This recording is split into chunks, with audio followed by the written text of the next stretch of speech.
Alrighty, so this is going to be Unit 0, Lesson 3. A little warm-up here. The other day we went over absolute values. So these bars here, these vertical bars here, they mean absolute values. So the absolute value of negative 56, absolute values are a distance, so they're always positive numbers. So this is a 56. And the absolute value of a 56 is a 56, so this is an equal, so that's true. So these absolute value bars, so the absolute value of 102 is 102. These are just parentheses, that's 102, so that's true also. See the difference? This one says the absolute value of a negative 5 is 5, right, positive. This is not an absolute values. These are just parentheses, and this just means a negative 5, so that's not true. Symbol-wise, that's just a line that goes through an equal sign, so that's false. So again, just parentheses, and that certainly doesn't equal that, so that's false. So that's just to get you to recognize and look closely at things here. Think about opposites versus absolute values and things like that, and just parentheses. All right, number 4. The result of adding numbers together is called a sum. You have a sum of something. The sum of 4 and 5 is, and is 9. 9 is a sum, okay? The result of subtracting one number from another. So if you're adding things together, it's a sum. If you're subtracting things, there's a difference. I think I spelled that right. All right, so reduce this improper fraction. It's an improper fraction because the numerator is larger than the denominator. And note this here, do not turn it into a mixed number. Algebra. It says in algebra we almost never use mixed numbers. For this reason, we'll always use the improper fraction. So we're going to be using a lot of improper fractions. So every time you need to use one as a final answer, you want to be able to reduce it. So let me clean that up a little bit here.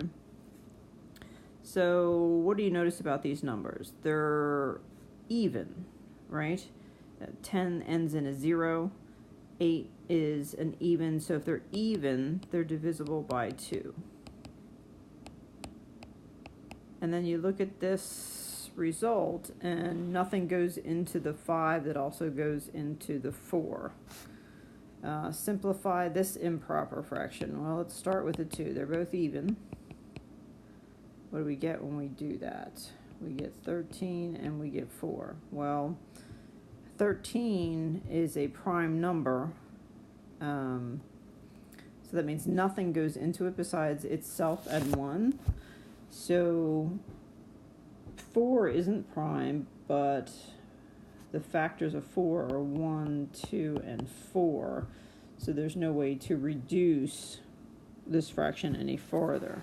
So notice that what comes into play are the divisibility tests for 2. We just talked about the divisibility test for 2. I bet you didn't know they were called that.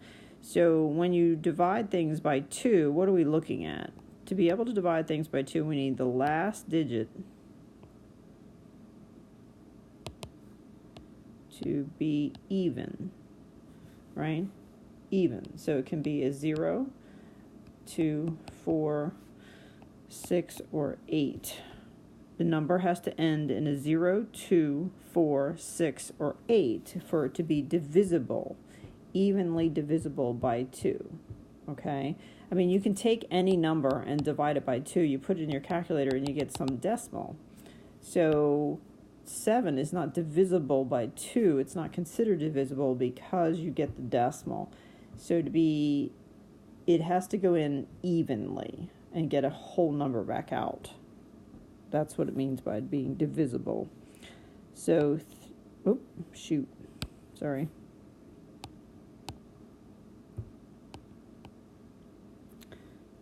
Hang on. All right, so for 2, the last digit has to be even to be divisible by 2. So if you have like 1,268, we know that number is divisible by 2 because the 8 is an even number. Okay?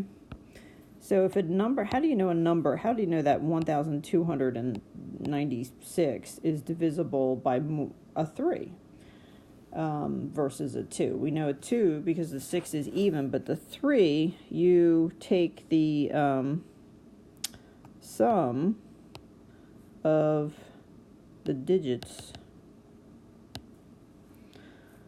and you divide by 3. If it's divisible by 3, then 3 goes into it. So 1 plus 2 plus 9 plus 6, 1 plus 2 plus 9 plus 6 equals 18. 18 is divisible by 3 because you get a whole number 6 out. So with that, 1,296 is divisible by 3. Now you can also just put it in your calculator. Take that number, divide it by 3. This is why we have calculators. Just divide it by 3, and if you get the whole number out, 1,296 divided by 3, you get 432 with no decimal. So 3 goes into it. Well, let's say we have to reduce this number some more. You can divide it by 2. 216. You can divide it by 2 again, and so forth. So these are just the basic divisibility numbers that we can use when we're looking at fractions. Let's say 5. How do we know a number is divisible by 5? That 1,296, is that divisible by 5? How do you know? Well, the last digit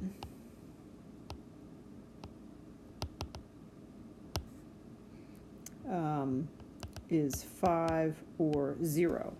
So this number is not divisible by 5 because that's a 6, not a 5 or a 0. So it's not divisible by 5. Okay? There are other ones, but those are the main ones. Number 9 says, Number 9 says, what is the least common multiple of 6 and 8? Least common multiple, LCM.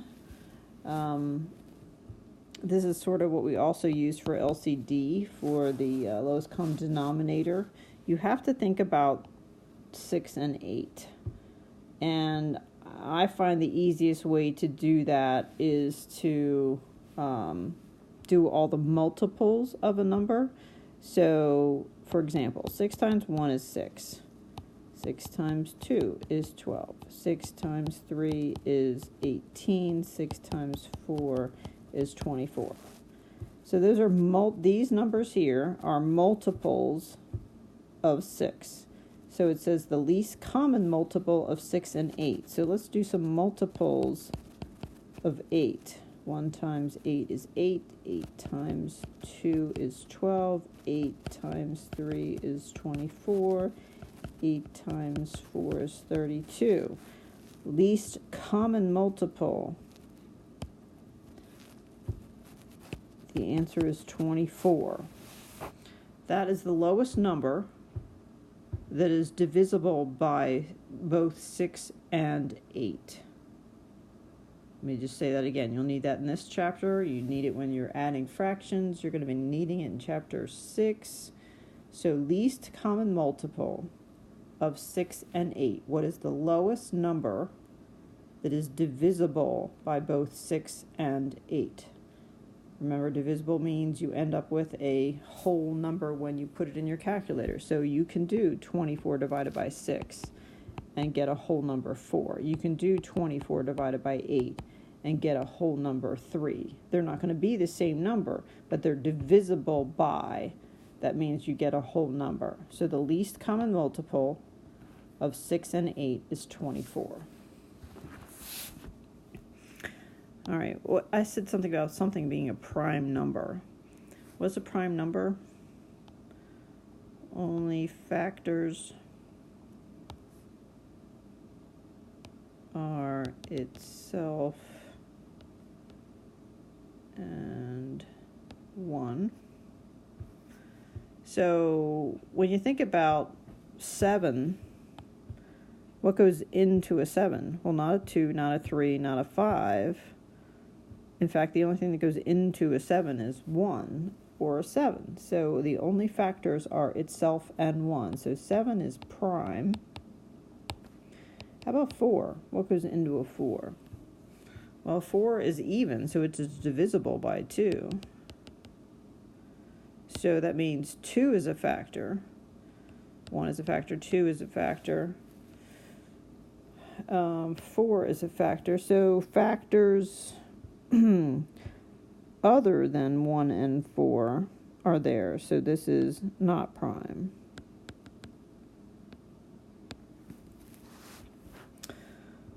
All right, how about the lowest common denominator of this and this? Well, you have to think about 6 and 9. So you'd really do it the same way as you do the question right above. So right above are all the multiples. These are multiples over here of 6. What are the multiples of 9?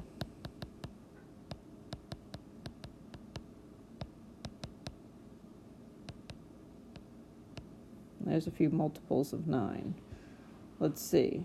Do anything match? Oh, look up here. 18 and 18. So the lowest common denominator is just going to be 18. It's also the lowest common multiple. When you talk about fractions, it's considered a denominator because we're going to need the denominators to be the same. So we're going to convert fractions into the same denominator. So we're going to need multiples for that as well. Sorry, that final answer was 18. Lowest common denominator was 18. Okay. Do I need to explain that one a little bit more? For example, I'll erase it after I do this. Let's say you have a problem that has 1/6 plus 1/9. We'll do this some more in a minute, but you need to be able to change these fractions into a common denominator to be able to add them. Okay? So what was 6 times what is 3 is 18, and that's an equivalent fraction. 18 would be 2 for the 9. So that's how you'd be able to add those fractions that don't have like denominators. That's what we need that for. So we'll be practicing that. Okay. All right.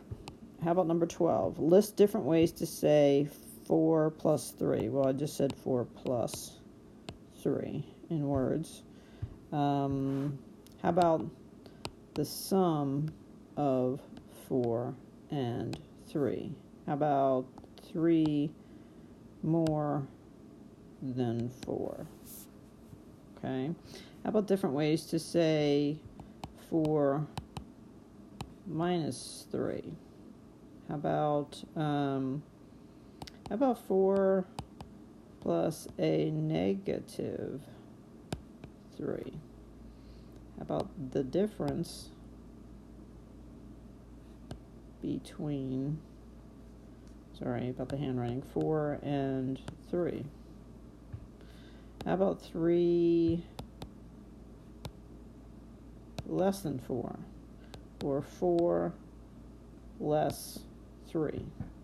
3 less than 4. Watch the order. 3 less than 4. Less thans, greater thans, and froms are out of order.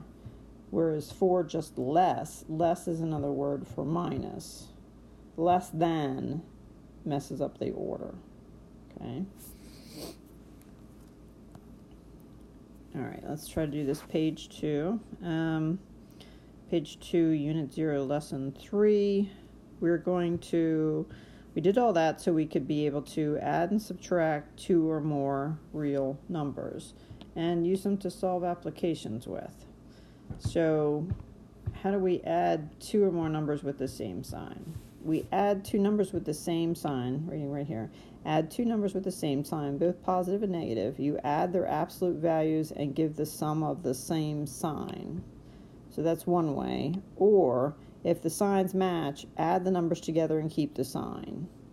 Adding two positive numbers gives you a larger positive number. Adding two numbers, negative numbers, equal a larger negative number. That's how I do that. I think to myself that if I have two negative numbers and I add them together, I get a bigger negative number. So that works the same way as the positive numbers. Okay, so for example, if the temperature is 72 degrees and it increases by 4, the temperature is now 76 degrees. That means we take a positive number, we add a positive number, and we get a larger positive number. This is how it is in writing. Positive 72 plus positive 4 equals a positive 76. If you think about it in terms of absolute values, it's a positive plus a positive gives you another positive. Okay?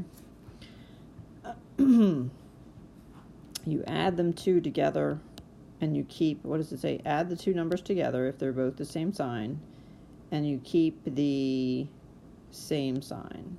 So if they're both positive, then your answer is positive. All right, for B, it says if the temperature is negative 3 degrees and it drops by 4 degrees, it is now negative 7 degrees below zero. So a negative plus another negative equals a negative, a larger negative. Okay? Negative 3 plus a negative 4 equals negative 7. So if you're thinking in absolute value says you add the two numbers of the same sign and then give the sum with the same sign. So you add them together and get a 7, and then because they're both negative, your final answer is negative 7. Okay? I kind of like that one better, but the book does both, so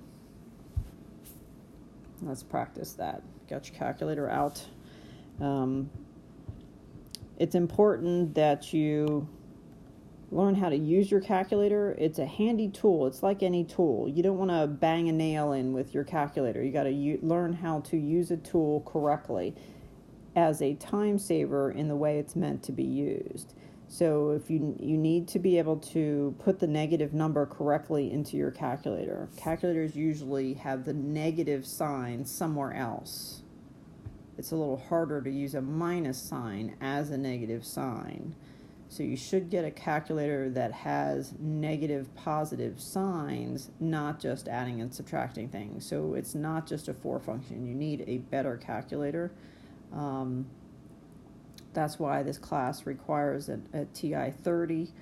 Those of you getting something more sophisticated than that, make sure you're still understanding the concepts. The calculator will not substitute knowing how to do things, but you do need to know how to use it. I've seen people get very expensive, complicated calculators, and they just don't understand how to use them right, and it doesn't help anybody. I've also had to take points off on the final in some people's because they've been relying on their calculator to do things for them, so they can't show their work or do any more difficult work because they don't understand the concepts. So let's try to use our calculator correctly for things. So figure out how to put a negative 23 and add a negative 16. If you're adding two negatives together, you're going to get a bigger negative. Let me get my calculator out here. So there's not a lot of work to show. There isn't really, this would be one thing, there's no work to show for my class. Ask your teacher if you're watching this for another class. But this is something you can just put in your calculator. We call it a plug and chug, and just put them in there. And basically it's an accuracy test. Can you put the numbers in your calculator correctly? Be careful with all the negatives and such, okay? This is a negative plus another negative. It's going to give you a negative.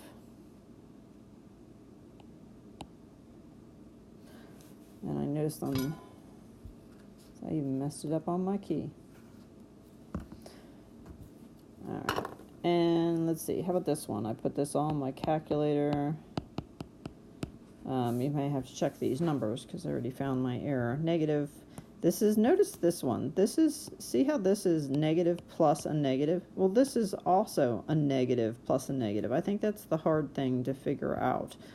This is kind of the shorthand way of saying negative 23 plus a negative 16. Notice when we put two signs together, it's the same as doing without the parentheses. So you can put the parentheses in. You shouldn't be writing negative 3 plus a negative 16 without parentheses. Having these two signs together just doesn't happen. So make sure if you're, some people look at this and actually first thing they do is change it. They change it to make sure they understand that that is a negative number. So if it's the same as the first one, sorry for the big mess here, if it's the same as the first one, then this is also a negative 39. And look at this. Is this any different? That's still the negative 23 plus a negative 16. So that's still a negative 39. I think you're kind of getting the feeling of why this is a problem. There's 3 different ways to write the same problem. So if you're memorizing things, this is going to be a problem for you because math, look at this one simple little tiny problem can be written 3 different ways and mean the same thing. So make sure we're reaching for understanding here. 2 negatives added together gives you a larger negative. Doesn't matter how you write it, okay, as far as getting the answer goes. All right, here's another negative plus another negative with our decimals. Make sure you get all those little zeros in there. Now, the leading zeros in your decimals aren't that important. You could put in your calculator negative 0.08. You can do minus 0.156 and get the correct answer. You can put these other negatives in, the other zeros in, and you'll get the same thing, but your final answer is 0.236, and you'll see me throw that 0 in there just to kind of emphasize that the decimal is over here. When you're writing your answers on the test, make sure that decimal is nice and big so I can see it. I don't require this 0 to be in front, just make sure I can see that 0. But you'll always see me write the 0 just to be very clear that it's a decimal and not a whole number. All right, so negative plus another negative. Wow, there's another typo on my key here. I'm correcting my key while I'm doing this. And negative plus another negative is another negative. Careful with typing all that into your calculator. And a negative plus another negative is that there. Wow. Okay. So let's do a word problem. Tyrone has $252.89 in his bank account. He deposits a paycheck of this and has cash tips of that. What is his new balance? So 252 plus 89 plus 4. Sorry, it says write an equation. 425.62 plus. These are all positive numbers. We're going to put them in our calculator, add them all together, and get a bigger positive number. That's his new balance in his checking account. All right, what happened to the sea turtle down here? He's swimming below the ocean's wave at 4.9 feet below sea level. It dove down farther. And how many feet below sea level is it now swimming? So that's a negative plus another negative gives you another negative. It is now at 11.4 feet below sea level. Okay. I'll finish the rest on another video.